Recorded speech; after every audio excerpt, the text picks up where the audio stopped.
Sahabat Jejak Fakta, kembali lagi di Jejak Fakta Pagi. Sejak sistem parkir elektronik resmi ditetapkan oleh pemerintah Kota Makassar dengan memasang 25 unit mesin terminal parkir elektronik atau TPE di 3 lokasi di Kota Makassar, penerapannya tidak berjalan mulus, bahkan mesinnya banyak yang rusak. Pemerintah Kota Makassar memasang terminal parkir elektronik di Jalan Sumba Opu, Jalan RA Kartini, dan Jalan Penghibur, Makassar. Program tersebut dimulai pada Senin 11 Maret 2019. Program ini sedianya dilakukan untuk meningkatkan pendapatan asli daerah atau PAD Kota Makassar dari sektor parkir. Untuk memastikan apakah program sistem parkir elektronik ini berjalan atau tidak, Kamis 12 Januari 2023, tim jejakfakta.com kemudian menelusuri ketiga lokasi tersebut. Mesin tidak berfungsi maksimal, bahkan ada yang rusak. Di sepanjang Jalan Penghibur misalnya, meski banyak yang memarkir kendaraannya di pinggir jalan, namun sangat jarang pengguna jalan yang menggunakan fasilitas terminal parkir elektronik atau TPE tersebut. Banyak yang memilih membayar parkir manual karena mesinnya sering rusak. Kadang-kala jalan, kadang-kala macet karena gangguan lembab biasa struknya ya. Tidak mau keluar dia punya struk. Terpaksa kita manual sementara ya. Banyak yang manual ya. Mesin juga banyak yang terganggu ya. Pendapatanku itu namanya kita dapat 100. Ya kita source setengah ya. Ke ini yang punya mesin. Kan ini 4 titik yang ditangani oleh mesin. Utamanya Jalan Penghibur, Jalan Sumba Opu, Jalan Pasar Ikan, Jalan Kartini. Yang lain itu tidak dikelola oleh mesinnya. Maksimal tidak Pak ya? Kalau maksimalnya tidak menentu karena cuaca juga Pak. Dan mengizinkan ya. Yang pernah macet ini? Pernah macet. Berapa bulan? Ada selama Covid 19 itu. Ya. Nah, itu tidak terpakai. Mulai lagi dari bulan 9 ada gangguan lagi. Dari sementara kita manual ini, sementara manual ya. Sejak program terminal parkir elektronik ini diresmikan Pemkot Makassar, program ini tidak berjalan maksimal, bahkan sejumlah mesinnya rusak. Kemudian tim jejakfakta.com memantau fasilitas terminal parkir elektronik di Jalan Sumba Opu. Hal yang sama juga didapati. Tidak ada pengguna jalan yang memarkir kendaraannya memanfaatkan fasilitas sistem elektronik ini. Nanti kita belikan saldo, dicatat DD-nya, baru ditempelkan. Jadi kertasnya keluar, kita kasihkan yang punya mobil. Sejumlah pengawas terminal parkir elektronik dari PT Kinaria Terbaik Indonesia atau KTI disiagakan untuk memantau penggunaan jasa parkir elektronik tersebut. Ia mengaku perlu sosialisasi kembali ke masyarakat terkait penerapan parkir berbasis elektronik ini. Himbauannya sih terlebih ke daerah Penghibur, Sumba Opu sama lapangan Karibosi Pak. Itu sudah diberlakukan parkir elektronik dan sudah terpampang juga himbauannya untuk tarif parkirnya juga sudah tertera di situ.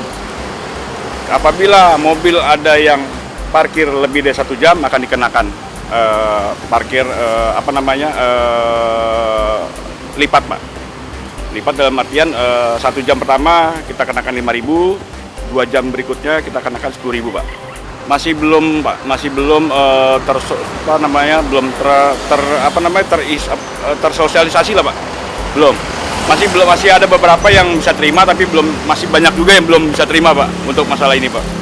PD Parkir Makassar Raya pada tahun 2019 mendatangkan mesin TPE dari Swiss dan merupakan hasil kerjasama antara PD Parkir Makassar Raya dengan PT Kinaria Terbaik Indonesia sebagai pihak ketiga. Pembayaran menggunakan kartu parkir khusus oleh jukir resmi PD Parkir Makassar. Bisa juga digunakan kartu e-tol sesuai saldo. Tarifnya mulai per jam yakni mobil 5.000 dan motor 3.000. Kita beralih ke informasi selanjutnya, sahabat Jejak Fakta. Pemprov Sulsel telah melakukan penandatanganan adendum keempat atas perjanjian kerjasama dengan PT Yasmin Bumi Asri untuk melanjutkan reklamasi di lokasi Center Point of Indonesia atau CPI sebanyak 12,11 hektar. Rencananya reklamasi ini akan digunakan untuk menjadi destinasi wisata baru.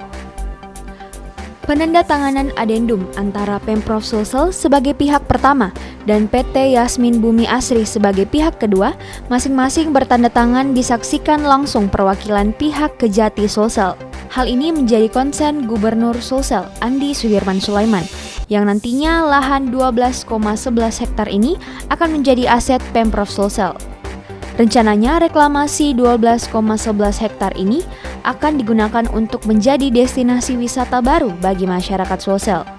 Gubernur Sulsel Andi Sudirman Sulaiman menyampaikan kesepakatan ini untuk memenuhi kewajiban PT Yasmin Bumi Asri atas hak tanah reklamasi.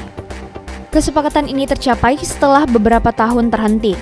Namun, upaya dan kerja keras segenap tim OPD Pemprov melalui pendampingan Korga KPK, kerjasama tinggi Sulsel, dan BPKP Provinsi Sulsel akhirnya bisa dilanjutkan.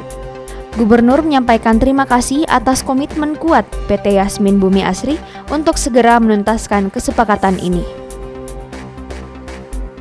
Satuan Reserse Narkoba Kepolisian Resort Kota Makassar menggagalkan penyelundupan narkoba jenis sabu seberat 43 kg, 1.891 butir pil logo Channel, dan 9.577,5 butir pil berlogo monyet. 4 orang ditangkap dalam pengungkapan kasus ini.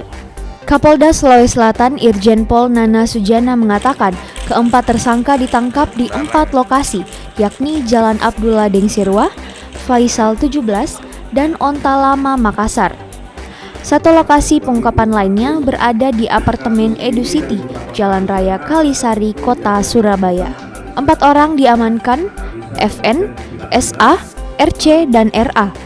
Peran 4 orang ini sebagai pengedar dan kurir narkoba. Nana menyebut saat ini pihaknya masih memburu 3 orang lainnya sebagai pengendali dan operator penerima narkoba.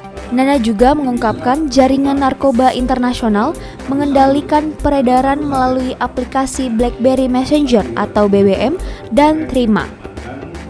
Barang bukti narkotika sabu seberat 43,6 kg, 1.891 butir pil berlogo Channel, dan 9.577 butir pil etizolam berlogo monyet. Selain itu, uang Rp103.450.000. Sabu seberat 43 kg tersebut ditaksir senilai Rp78 miliar. Sementara dari narkotika pil ekstasi ditaksir senilai Rp8 miliar. Yaitu ada pengungkapan kasus narkoba jadi sabu-sabu sebesar 43,6 kg. Kemudian juga di sini ada pil, beberapa konsentrasi ekstasi sebesar 9.577 butir, juga ada pil berlogo Channel yang sebesar 1.861. Keempat tersangka sindikat jaringan pengedar narkoba internasional yang beroperasi di Pulau Jawa dan Sulawesi. Sistem kerja jaringan ini dikendalikan oleh seorang melalui aplikasi BBM dan Trima. Para tersangka bertugas seperti gudang atau penyimpanan barang sekaligus kurir narkoba. Mereka bertindak atas arahan pengendali dan memperoleh imbalan sebesar 10 juta sampai 6 juta per kilogram yang berhasil dijual. Keempat tersangka dijerat dengan pasal 114 ayat 2 subsidiar, pasal 112 ayat 2 Undang-Undang Nomor 35 Tahun 2009 tentang narkotika, junto pasal 55 ayat 1 KUHP dan pasal 62 Undang-Undang Nomor 5 Tahun 1997 tentang psikotropika. Nah, itulah tadi rangkuman berita hari ini. Update terus beritamu di Jejak Fakta Pagi.